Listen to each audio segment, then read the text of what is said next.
Welcome to Racism is Real, where we tackle the urgent realities of racism in our society. In this series, we explore the systems of oppression that continue to harm marginalized communities and the movements working to create change. Through powerful conversations with activists, educators, and thought leaders, we aim to uncover the truth and take steps towards justice.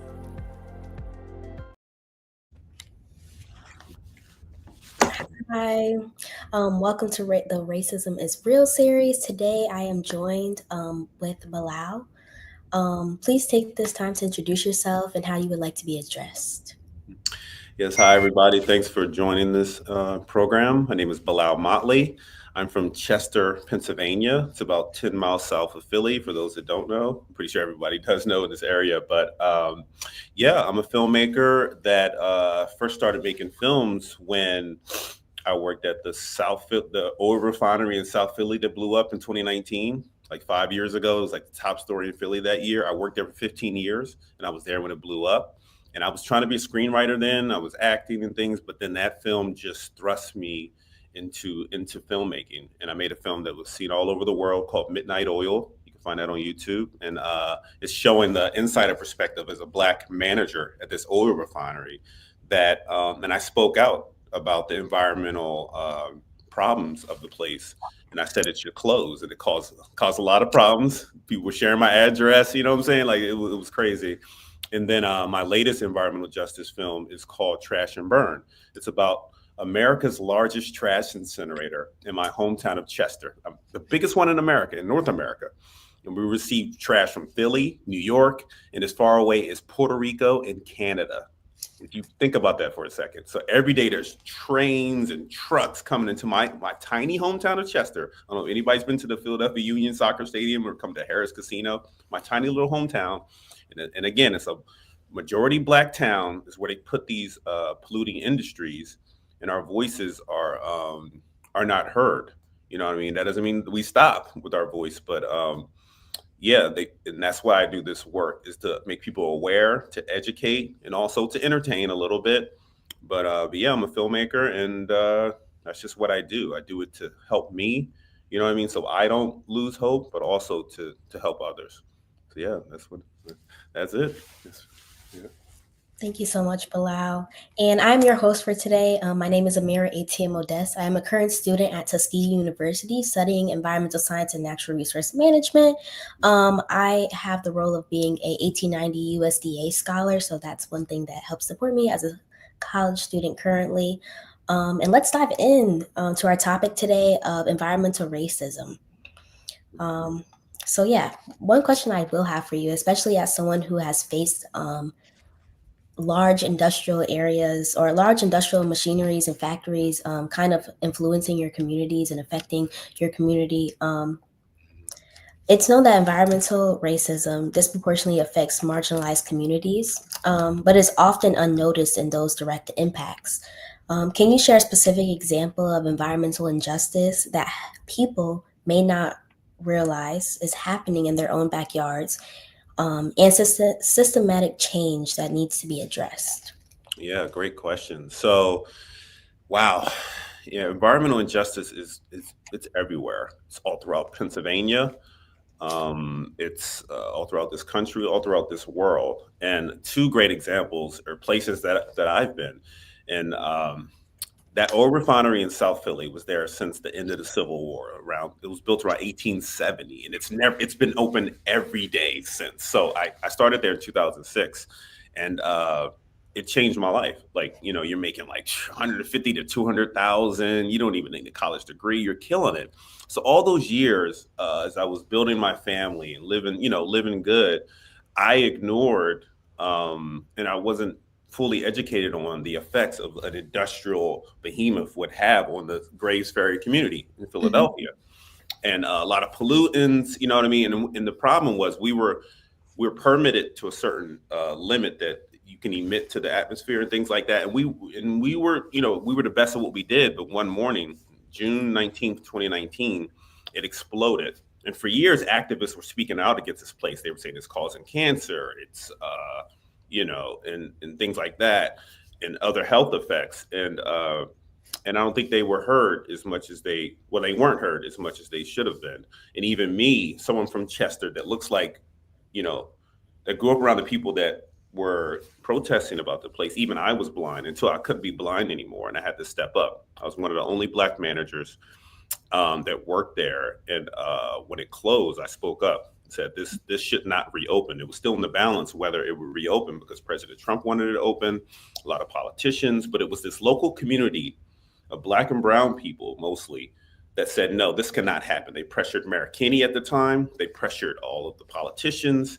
And like, it was a big story in Philly, you know, and then that was one thing that happened. And then after that, that film did pretty well. Then after that, I was like, you know what? I needed to talk about my hometown in Chester. And this trash incinerator, which receives trash from everywhere, is studies have shown that, like the national asthma rate for children is 8% in America, but in Chester, it's 38% for children, and other issues. And growing up, I didn't know what it was. It was just this big thing, another thing down on the waterfront near where the soccer stadium is. I didn't know what it was.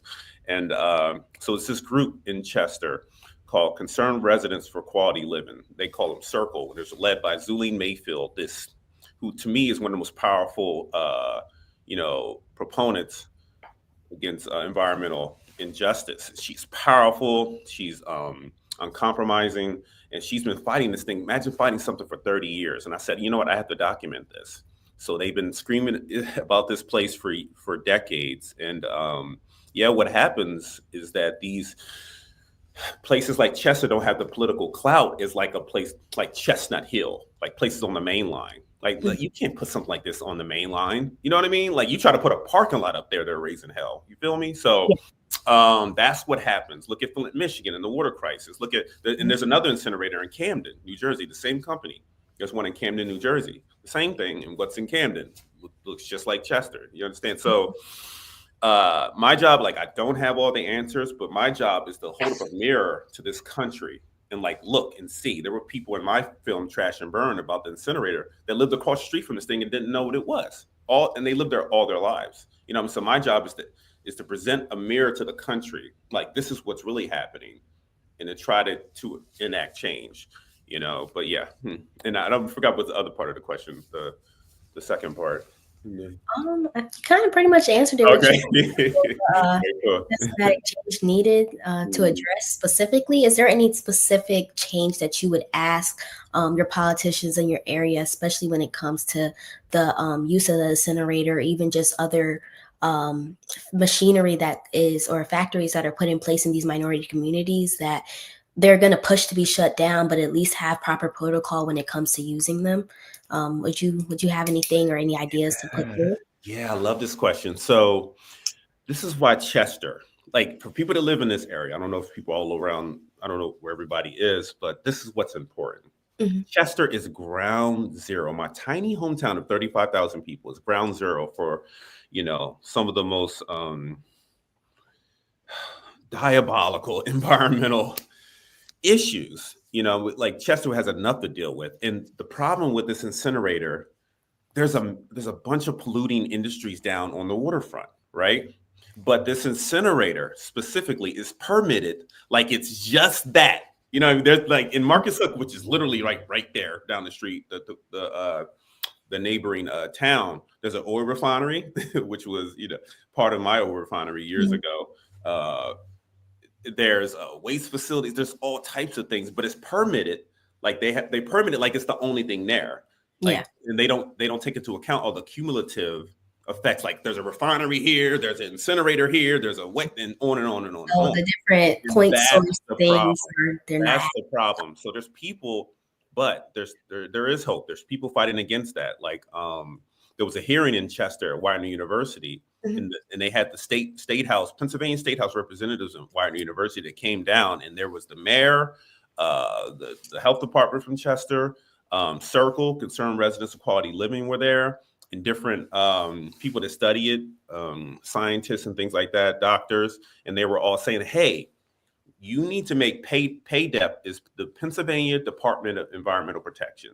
Those they're sort of like the EPA, but like for the state. For the state. And they were telling, hey, we need to pass legislation that says we need to take into account the cumulative effects of, because they're trying to put more stuff in Chester. Like, we need more. Like, come on. You know what I mean? They wanted to put an LNG plant, like all types of things like that. I'm like, come on, we're already bombarded. There's a highway there. You know, I mean, 95 is right there.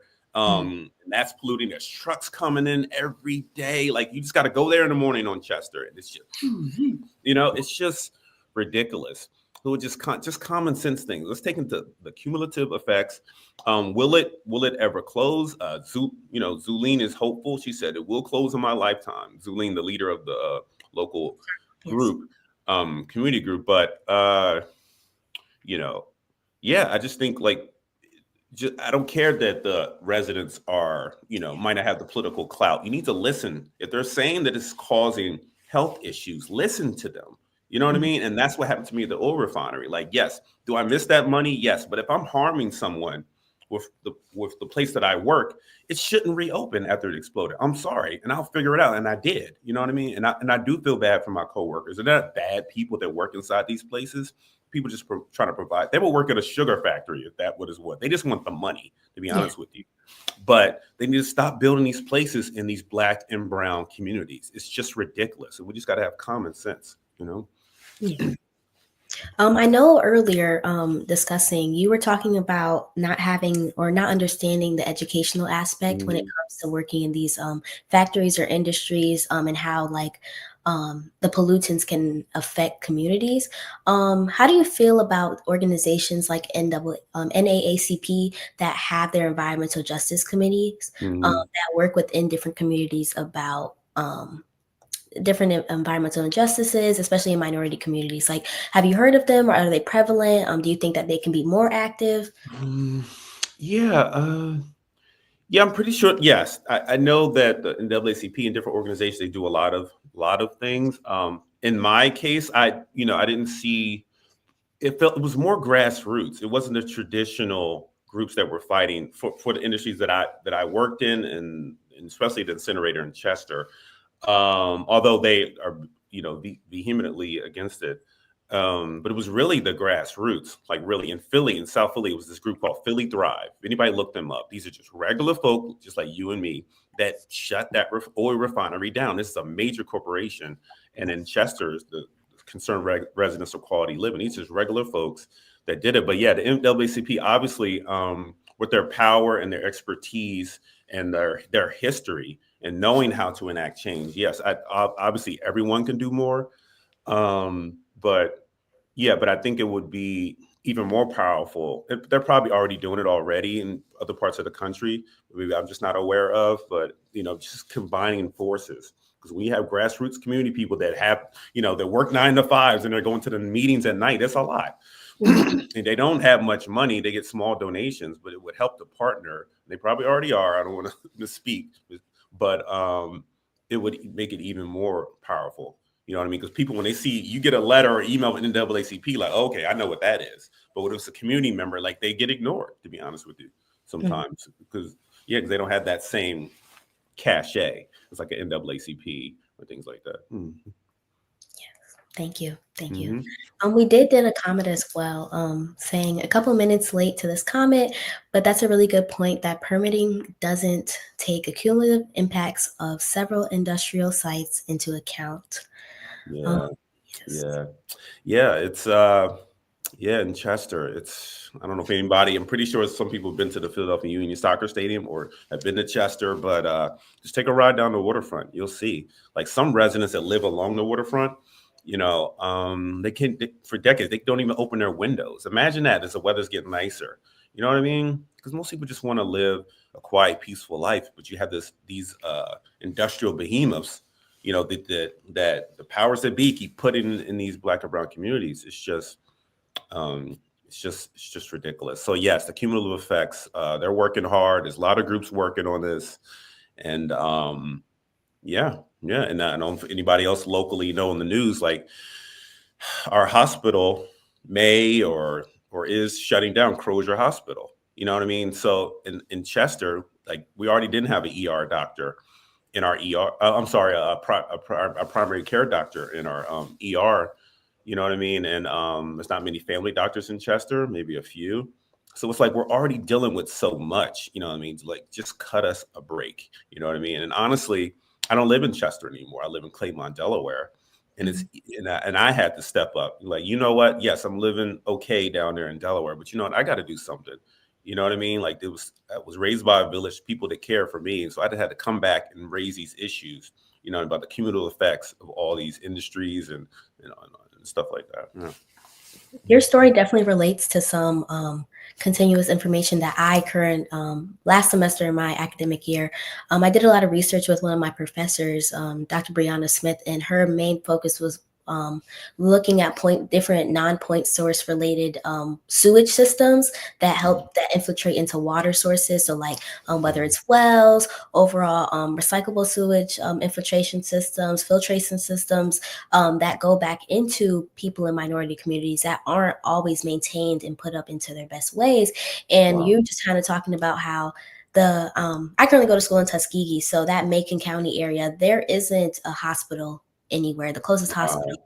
is Auburn, which is 30 miles away. So Wow. those who are getting those sewage or those almost fecal matters within their day-to-day water and just the quality of water within the Macon County area Mm, is something that has been like addressed.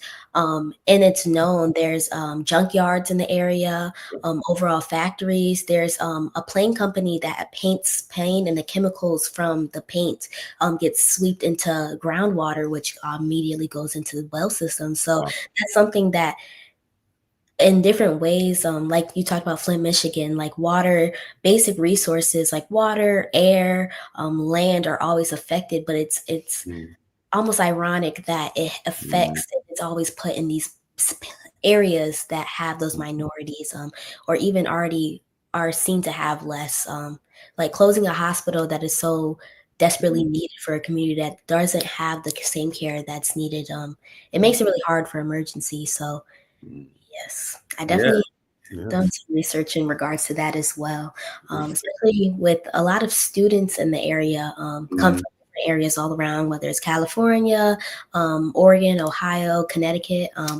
They don't really get to understand a little bit about what is happening, right. especially when it comes to like environmental racism. I always get questioned, like, as being an environmental science major, like, what do you want to do with that? Like, why do you need that? And environmental policy is such a big thing because there is a lot of people that don't have that support. Um, Mm, so mm. I'm going to go into my next question in Yep. regards to that. Um, so how do you see, so many people see environmental issues as racial injustice or separate, as a separate conversation. Mm. How do policies, whether intentional or not, continue to reinforce environmental disparities? And what steps can communities take to fight back? Wow. Yeah. So yeah, my next film is an environmental. It's not an environmental justice film, but as you know, as to the point as this may sound, it's political. Mhm. So as you can see, with a certain person in office right now, they just immediately roll back. You know what I'm saying? Like who they put in place at the EPA. You know what I Yes. mean? So when you're voting, is I think it's political. Who you're voting, you're not just voting for the cost of eggs or cost of bread. You're Yeah. voting for everything. So you know what I mean? As you can see with the new people in DC, immediately rolling back this, rolling back that. Yes, you can, you know, you can log it, you can log more trees in national parks. Like what? You know what I'm saying? Like we really need that. Mhm. So the steps that really people could take is just continue to educate people. You see that in my next film as like I was going to leave the country. I was going to move to Toronto, Canada, like me and my family. But it's too much work to be done here. So you Yeah. see me taking direct action, speaking to people in the community in my next film, like educating them. Like, hey, you're not just voting, you know what I mean, for to maybe get another stimmy check, as we call it in Chester. You get that stimmy, that's the stimulus check. You're voting for everything. Do you and address people in a way and meet them where they are? Like, hey, do you know anybody with asthma? Of course they're going to say, yeah. Well, like, Yeah. well, vote for this person. You know what I'm saying? Like in Chester, when I'm talking to young brothers and sisters in Chester, they don't care about the regulations. You know what I mean? They want to keep the status quo or Yeah. bring more things into your community, which will in turn affect you and your cousin, your cousin Pete, you know what I'm saying? Like, or whatever, or your kids. So just, I think it's political is educating people to understand that it's a political play, just like, the several people from Chester speaking to the state house of Pennsylvania, because, unfortunately for us, everything goes through them. So you look at permitting for all these industries, and just take into account, like, you elect a certain people, they don't like when industries are regulated that Mhm. much. You know what I mean? So yeah, so the policies are just getting the right people in office that's local, not just federal, local, state, and federal. And but just educating people what their vote means and the effects. If you vote this way or you vote that way, then you make your mind up. But I don't think a lot of people were aware of that. Now my hometown is going to suffer even more. You know what I mean? Because there were several things planned in Chester that were stopped by the previous administration, but now that's not going to happen. Yeah. And yeah, so just educating people, so then the people that are supposed to serve them enact policies for that can help them a little bit more. I really wanted to add on top of the education and policy aspect. Mhm. We talked about policies. You mentioned like currently what we're faced with who's in line and who's the line of defense to support us as overall democracy.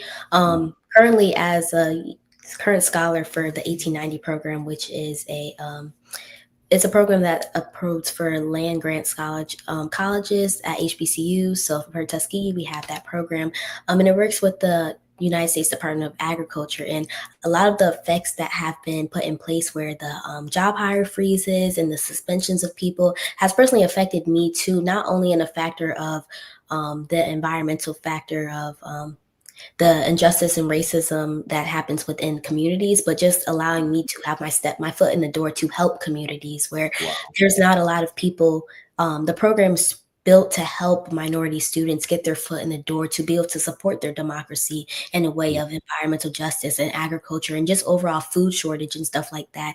And then Mhm. those cuts being put on us kind of puts it as it's almost I don't know what word to use exactly, but like it's not very reassuring when you're kind of like put on the back burner for certain things, and it doesn't help other communities when they can obviously see that there's not a lot of people that work in these higher ups or work with these government organizations that look like us. There's no Exactly. need and there's no push to see people that look like us when they either suspend my program and put pauses on it. So it's almost like a mind game that's being played. So Mhm. for me, this effect is like, is my education worth it?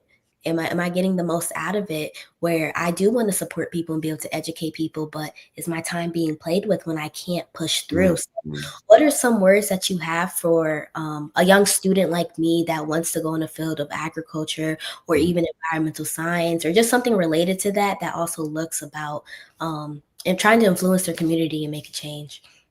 Wow, great question. Yeah, there's going to be times when it does feel hopeless, when it feels like everything's stacked against you. But I like what you said earlier about the things that are happening locally where you are at that incredible institution that you work at, that you go to school at, and Tuskegee, and other things you're doing. I think just find a way. Like I look at Zuline Mayfield in my last film, 30 years fighting one thing. She was a nurse making good money and said, "No, I'm going to do this every day." She stopped being a nurse, and just find something locally. You know what I mean? Like like you said, the funding and things like that.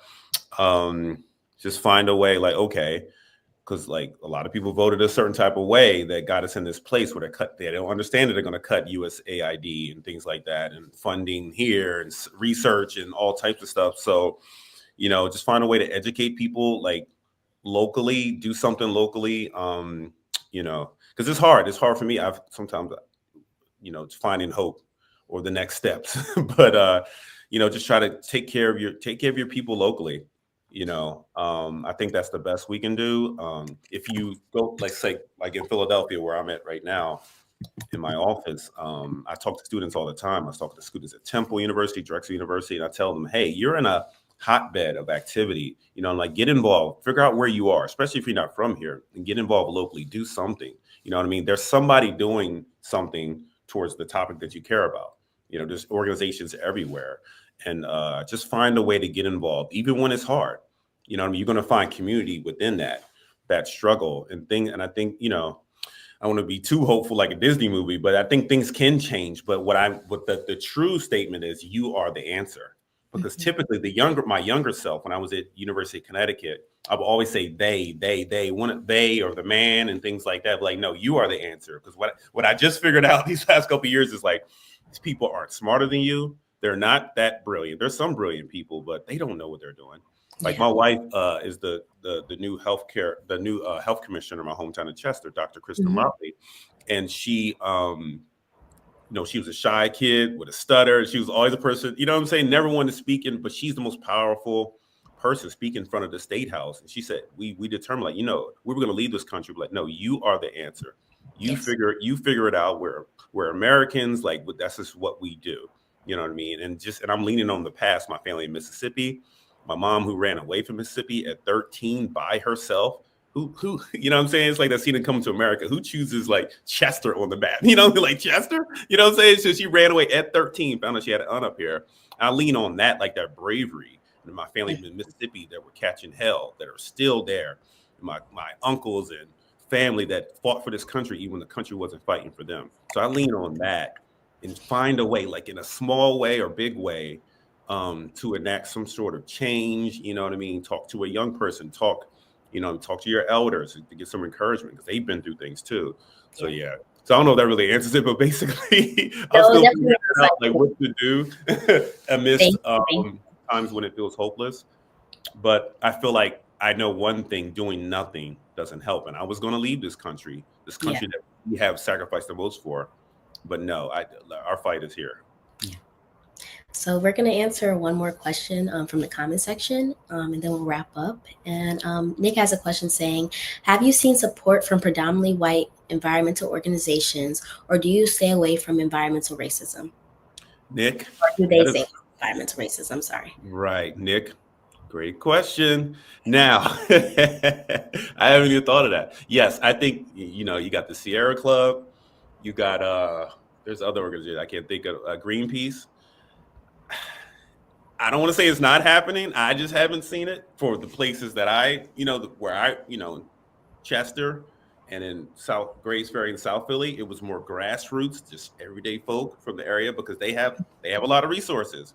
And maybe that's on, us just to reach out to them. And I don't know what would happen if you did reach out to them. I don't want to assume, I don't know, but that's a great question.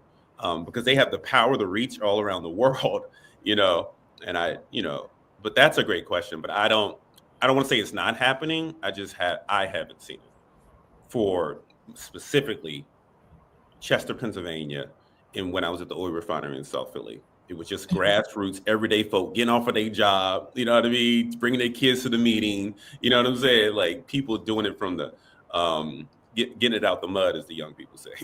Like they were just doing it their own. Yes. In regards to that, I definitely would say, like kind of how Nick would said, I would say that there's a lot of more predominantly white institutions and white people that are interested in supporting, but they just don't know what to support. So it's kind of just getting that traction. I think we have one more comment as well. Yes, our fight is here.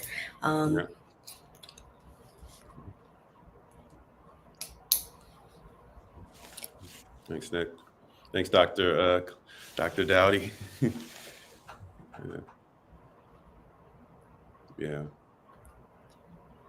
it really does, and it's all connected. And what I'm trying to do, when I talk to people, it's a shame because not everything, but a lot of things are political. And I'm trying to educate people, like how you vote ain't just about you. And some people just vote for themselves. And I guess that I can't rock with you. You know what I'm saying? You stay over there. But when I vote politically, I'm thinking about everybody. I'm not a woman, but I vote in a way that protects women. You know what I'm saying? I'm not an angel. That's just common sense to me. But some people just, out for themselves. You know what I mean? But it is political. And yes, people do need to read more and understand what's happening in their community. Because like I said, people didn't know what that incinerator was. A lot of people didn't know what it was. Yeah. It's been there for 30 years. Well, we are going to wrap up with today's interview. Thank you so much for coming. Thank you so much, Mr. Motley. Greatly appreciated. Thank you, everybody in the comments section, for your great comments. Once again, there will be a way to reach us. It should be posted up in a second. And you guys have a great day. Thank you.